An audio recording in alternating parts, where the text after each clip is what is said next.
preseason was obviously your team's fitness, and you thought that that would be one of the ways to take this program to the next level. How have you liked your team's fitness in the first 4 games here? Fitness has been really good. I think it's shown the end of the games, the end of each game actually, we've ended up being stronger than our opponent. Even against Penn State, who's a very fit, strong team. So I think we've come on strong. We've had legs at the end. We haven't faded in the second half. So, and actually, I don't think we had a goal scored against us in the second half. So I think it's going well so far, and part of that is also our depth. We're able to rotate some other subs in, so I think we can make our legs last a bit longer. Well, you just touched on a few things here, but what do you like about your team so far? What have you been impressed with coming out of preseason in these first couple games? I think the biggest thing that's always unknown with a new team is just how the team gels together.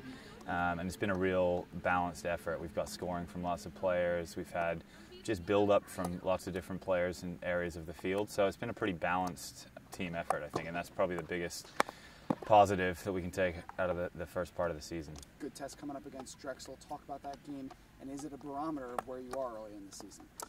Yeah, I mean, every game seems to be important, early in the season because you're trying to figure out your direction. Drexel's a very good team. They are also a balanced team. They have lots of strength all over the field. They don't rely just on 1 or 2 strong players. So it will be a good test for us to see how we match up against another strong opponent. And you kind of just touched on it, but shaping that direction. A couple weeks out from Patriot League play, obviously you want to form yourself and to really start peaking once Patriot League play starts to happen. Where do you want to see your team improve before that Patriot League play happens? Well, a couple of things at this point. Probably the biggest thing for us is that we stay healthy. We've got a couple of potential injury issues that we're trying to work out right now, just to make sure that we can keep our strong players healthy throughout the season. But in terms of specifics, just setting up a really good foundation for the group so that when we can start to make slight changes and adjustments for specific games, but we have a really strong foundation on how we play. And I think we're at a pretty good point with that so far.